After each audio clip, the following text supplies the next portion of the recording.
Iran Israel চলছে একবিংশ শতাব্দীর এক ভয়ঙ্কর যুদ্ধ, যা ডেকে আনতে পারে তৃতীয় বিশ্বযুদ্ধকে। কারণ বিমানবন্দরে বোমা হামলা, পারমাণবিক স্থাপনায় আগুন, তেল ডিপোতে বোমা বিস্ফোরণের পর আগুনের শিখা আকাশমুখী। হত্যা করা হয়েছে রেভলিউশনারি গার্ডের প্রধান হোসাইন সালামি, সেনাপ্রধান জেনারেল মোহাম্মদ হোসেন বাঘেরি সহ শীর্ষ সামরিক ও প্রতিরক্ষা খাতের কর্মকর্তাদের। হত্যা করা হয়েছে পারমাণবিক বিজ্ঞানীদের। এরপরই সরাসরি সম্প্রচারকালে রাষ্ট্রীয় টিভি স্টেশন IRIB-তে বোমা হামলা এবং তাতে দুজন সাংবাদিক নিহত। সবকিছু মিলে ইরানকে আরও একটি গাজা বানাতে চায় ইসরায়েল। এমন পরিস্থিতিতে সক্ষমতার সর্বোচ্চটা দিয়েই ইরান প্রতিরোধ বলয় গড়ে তুলছে। জানিয়ে দেব বর্তমানের এই পরিস্থিতিতে আমাদের হাতে থাকা সর্বশেষ আপডেট সংবাদ। শুরুতেই শিরোনাম। আগামী কয়েক ঘন্টার মধ্যে ইসরায়েলের উপরে আছড়ে পড়বে নতুন ক্ষেপণাস্ত্রের ঢেউ, ঘোষণা ইরানের। জানাবো তেহরান খালি করতে ট্রাম্পের নির্দেশনার পরই বিস্ফোরণ, ইরানের পারমাণবিক স্থাপনায় বোমা ফেলবে যুক্তরাষ্ট্র। অপরদিকে ইরান ইসরায়েল উত্তেজনায় আগুনে ঘি ঢালছেন ট্রাম্প, চীনের কড়া প্রতিক্রিয়া। জানাবো ইরানে হামলায় জড়িত জর্ডান, ফ্রান্স, যুক্তরাজ্য, যুক্তরাষ্ট্রকে কঠোর হুঁশিয়ারি। অপরদিকে মারাত্মক ক্ষতিগ্রস্ত ইরানের নাতানজ পরমাণু কেন্দ্র, দাবি IAEA প্রধানের। এবং সর্বশেষ জানাবো নেতানিয়াহু বেআইনি কর্মকাণ্ড আর কোনোভাবেই সহ্য করা হবে না, এরদোয়ানের হুঁশিয়ারি। গুরুত্বপূর্ণ আন্তর্জাতিক সংবাদ শিরোনামগুলো শুনছিলেন, এবারে জানাবো বিস্তারিত।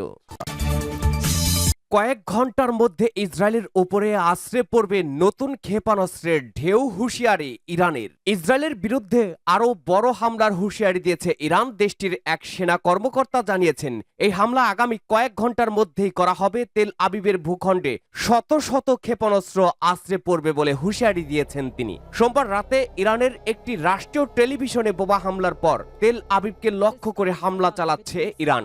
এখনও তেল আবিবের আকাশে ইরানের ছোড়া ক্ষেপণাস্ত্র ধোঁয়া উঠতে দেখা যাচ্ছে বলে জানিয়েছে বার্তা সংস্থা রয়টার্স। গণমাধ্যমটি বলছে, ওই হামলার পর এবার আরও ভয়াবহ ও ব্যাপক হামলার হুঁশিয়ারি দিয়েছে তেহরান। দেশটির সশস্ত্র বাহিনীর জ্যেষ্ঠ কমান্ডার কিওমার্স হায়দারি বলেছেন, আগামী কয়েক ঘন্টার মধ্যে ইসরায়েলে আরও কঠোর হামলা চালানো হবে। তাদের ওপরে ড্রোনের শত শত ঢেউ আছড়ে পড়বে। ইরানের রেভলিউশনারি গার্ড বলছে, অল্প সময়ের মধ্যেই ক্ষেপণাস্ত্রের নতুন ঢেউ তেল আবিবের ওপরে আছড়ে পড়তে যাচ্ছে।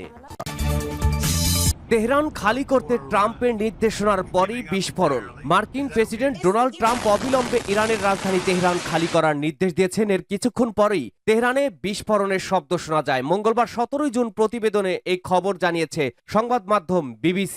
এতে জানা যায়, ট্রাম্প সোশ্যাল মিডিয়ায় এক পোস্টে ইরানি নাগরিকদের অবিলম্বে তেহরান ছেড়ে অন্য কোথাও যাওয়ার জন্য সতর্ক করেন। সামরিক অবকাঠামো লক্ষ্য করে তেহরানে হামলার পরিকল্পনার আগে নাগরিকদের সরিয়ে নেওয়ার সতর্কতা জারি করে ইসরায়েলি বাহিনী।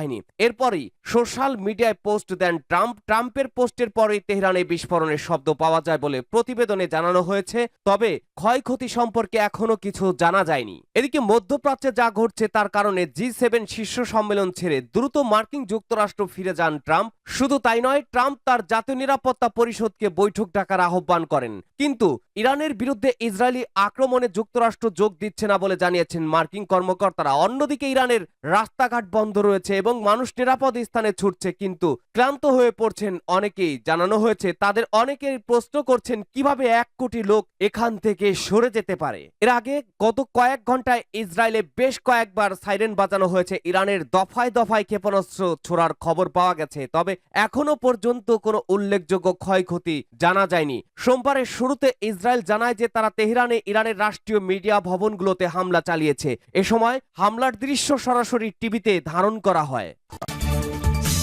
ইরানের পারমাণবিক স্থাপনায় বোমা ফেলবে যুক্তরাষ্ট্র। মার্কিন প্রেসিডেন্ট ডোনাল্ড ট্রাম্প ফোর্ডোতে ইরানের পারমাণবিক সমৃদ্ধকরণ স্থাপনায় বোমা হামলা চালাতে পারেন বলে মার্কিন সংবাদ মাধ্যম দ্য নিউ ইয়র্ক টাইমসের প্রতিবেদনে জানানো হয়। গণমাধ্যমটি জানিয়েছে, কেবল মার্কিন যুক্তরাষ্ট্রের সবচেয়ে বড় বাংকার ব্লাস্টার বোমা ম্যাসিভ অর্ডিন্যান্স পেনিট্রেটর ব্যবহার করে এই স্থাপনায় হামলা চালানো সম্ভব, যেখানে আমেরিকান B-52 বোমারু বিমান অংশগ্রহণ করতে পারে। এতে আরো বলা হয়, ইসরায়েল ও ইরানের মধ্যে 5 দিন ধরে চলা যুদ্ধের পর প্রেসিডেন্ট ট্রাম্প একটি গুরুত্বপূর্ণ সিদ্ধান্ত বিবেচনা করছেন।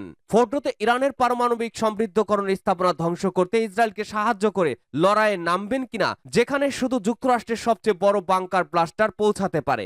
যদি তিনি এগিয়ে যাওয়ার সিদ্ধান্ত নেন, মানে ইরানের পারমাণবিক সমৃদ্ধকরণ স্থাপনায় বোমা হামলার সিদ্ধান্ত নেন, তাহলে মার্কিন যুক্তরাষ্ট্র মধ্যপ্রাচ্য একটি নতুন সংঘাত সরাসরি অংশগ্রহণকারী হয়ে উঠবে। অথচ এর আগে যুক্তরাষ্ট্র বারবার বলে এসেছে ইরানের বিরুদ্ধে ইসরায়েলের আক্রমণে যুক্তরাষ্ট্র অংশ নেয়নি। এছাড়া এই ধরনের কোনো পদক্ষেপে যুক্তরাষ্ট্র অংশ নেবে না বলে আগেই জানিয়েছিলেন ট্রাম্প। যদিও ইরানি কর্মকর্তারা ইতিমধ্যেই সতর্ক করে দিয়েছেন যে তাদের স্থাপনাগুলোতে হামলায় মার্কিন অংশগ্রহণ পারমাণবিক নিরস্ত্রীকরণ চুক্তির অবশিষ্ট সম্ভাবনাকে হুমকির মুখে ফেলবে, যা ট্রাম্প জোর দিয়ে বলেছেন যে তিনি এখনো অনুসরণ করতে আগ্রহী। একজন মার্কিন কর্মকর্তার মতে, এক পর্যায়ে ট্রাম্প তার মধ্যপ্রাচ্যের রাষ্ট্রদূত স্টিভ উইটকফ এবং সম্ভবত ভাইস প্রেসিডেন্ট জেডি ভ্যান্সকে ইরানিদের সাথে দেখা করার প্রস্তাব দিতে উৎসাহ করেছিলেন। কিন্তু সোমবার ট্রাম্প সোশ্যাল মিডিয়ায় পোস্ট করেছেন যে ইরানিদের অবিলম্বে তেহরান ত্যাগ করতে হবে, যা কূটনৈতিক অগ্রগতির লক্ষণ নয় বলে প্রতিবেদনে বলা হয়। আবার সোমবার ট্রাম্প এও বলেন, আমি মনে করি ইরান মূলত আলোচনার টেবিলে আছে, তারা একটি চুক্তি করতে চায়। ইরান ইসরায়েল উত্তেজনায় আগুনে ঘি ঢালছেন ট্রাম্প, চীনের কড়া প্রতিক্রিয়া। ইরান ও ইসরায়েলের মধ্যে চলমান সংঘাত ঘিরে মার্কিন প্রেসিডেন্ট ডোনাল্ড ট্রাম্পের সাম্প্রতিক মন্তব্যের কড়া সমালোচনা করল চীন। চীনের অভিযোগ, এই ধরনের উস্কানিমূলক ভাষা পরিস্থিতি আরো ঘোলাটে করছে এবং শান্তি প্রতিষ্ঠার পথে বড় বাধা হয়ে দাঁড়াচ্ছে। সম্প্রতি ট্রাম্প তেহরানের সাধারণ মানুষকে অবিলম্বে সরে যাওয়ার হুঁশিয়ারি দেন, যা আন্তর্জাতিক অঙ্গনে বিতর্কের জন্ম দিয়েছে। এ প্রসঙ্গে চীনের বিদেশ মন্ত্রকের মুখপাত্র জো জিয়াকুন এক সংবাদ সম্মেলনে বলেন, আগুনে ঘি ঢালা, হুমকি দেওয়া এবং চাপ সৃষ্টি করা কোনোভাবে উত্তেজনা কমাবে না, বরং সংঘাতকে আরো বিস্তৃত ও ভয়াবহ করে তুলবে। চীন বরাবরই কূটনীতিকভাবে উত্তেজনা প্রশমনের পক্ষে সওয়াল করে এসেছে। গুয়ো জিয়াকুন আরো বলেন, আমরা সব পক্ষকে সংযত থাকার ও আলোচনার মাধ্যমে সংকট নিরসনের আহ্বান জানাচ্ছি। হঠকারী ও উস্কানিমূলক পদক্ষেপ বন্ধ হওয়া জরুরি। চীনের এই মন্তব্য বিশ্ব রাজনীতিতে নতুন মাত্রা যোগ করেছে, বিশেষ করে যখন মধ্যপ্রাচ্য যুদ্ধ পরিস্থিতি দিন দিন জটিল হয়ে উঠেছে। ইরানে হামলায় জড়িত জর্ডান, ফ্রান্স, যুক্তরাজ্য, যুক্তরাষ্ট্রকে কঠোর হুঁশিয়ারি। ইরানে হামলায় সমর্থন ও অংশ নেওয়া সমস্ত দেশ ও গোষ্ঠীকে বৈধ সামরিক লক্ষ্য হিসেবে গণ্য করবে তেহরান। আত্মরক্ষার অধিকার অনুযায়ী তারা হামলায় জড়িত দেশগুলোকে পাল্টা জবাব দেওয়া হতে পারে। ইরান বলছে, অমানবিক ও অপরাধমূলক এই হামলা শুরু হওয়ার পর স্পষ্ট হয়েছে অনেক দেশ ও আন্তর্জাতিক পক্ষ প্রকাশ্য ও গোপনে ইসরায়েলকে সমর্থন ও সহায়তা দিয়েছে। উদাহরণ হিসেবে জর্ডান, ফ্রান্স, যুক্তরাজ্য ও যুক্তরাষ্ট্রকে উল্লেখ করে বলা হয়েছে তারা জেট বিমান, আকাশ প্রতিরক্ষা ও জাহাজ সরবরাহ করে এ হামলায় অংশ নিয়েছে। অন্যদিকে আজারবাইজানে ও পারস্য উপসাগর এলাকায় মোসাদ ও অপরাধ চক্রের কার্যক্রম এবং ইরানে অনুপ্রবেশের চেষ্টায় গুপ্তচর ও বিচ্ছিন্নতাবাদী গোষ্ঠীর ভূমিকাও প্রকাশ্যে এসেছে। ইরান বলছে, যে সমস্ত দেশ ও গোষ্ঠী এই ষড়যন্ত্রে জড়িত রয়েছে তারা সবাইকে আত্মরক্ষার অংশ হিসেবে টার্গেট করা হতে পারে। এ খবরে আরো বলা হয়েছে, যে কোনো দেশ আবার যদি ইরানে হামলায় সমর্থন ও অংশ নেয় তাহলে তা ইরানি জনগণের বিরুদ্ধে যুদ্ধ ঘোষণা হিসেবে গণ্য করা হবে, সমুচিত জবাব দেওয়া হবে। ইরান দৃঢ় প্রতিজ্ঞ, তারা জাতিকে ও সার্বভৌমত্বকে রক্ষার জন্য যা করা দরকার তাই করবে। অপরাধীরা সম্পূর্ণ পরাজিত না হওয়া পর্যন্ত এই লড়াই চলতে থাকবে বলেও জানিয়েছে। মারাত্মক ক্ষতিগ্রস্ত ইরানের নাতানজ পরমাণু কেন্দ্র, দাবি আইএইএ প্রধানের। পুরোপুরি ধ্বংস না হলেও ইসরায়েলি হামলায় মারাত্মক ক্ষতিগ্রস্ত ইরানের নাতানজ পরমাণু কেন্দ্রের ইউরেনিয়াম সমৃদ্ধকরণ সেন্ট্রিফিউজ। মঙ্গলবার 17 জুন বিবিসিকে এমনটা জানিয়েছেন জাতিসংঘের আণবিক শক্তি সংস্থা আইএইএ এর প্রধান রাফায়েল গ্রোসি। তার দাবি, হামলায় ক্ষতিগ্রস্ত হয়েছে বলেই কেন্দ্রটিতে দেখা দিয়েছিল বিদ্যুৎ বিভ্রাট, সেই সাথে মাটির উপরে অবস্থিত একটি চুল্লি সম্পূর্ণরূপে বিধ্বস্ত হয়েছে বলেও জানান তিনি। উল্লেখ্য, ক্ষতিগ্রস্ত ইস্পাহান পারমাণবিক স্থাপনার 4টি ভবন রয়েছে, তবে কোনো ধরনের ক্ষয়ক্ষতির চিহ্ন দেখা যায়নি ভূগর্ভস্থ ফান্দো পারমাণবিক কেন্দ্রে। এর আগে শুক্রবার ইরানের পরমাণু স্থাপনা টার্গেট করে দফায় দফায় হামলা চালায় ইসরায়েল।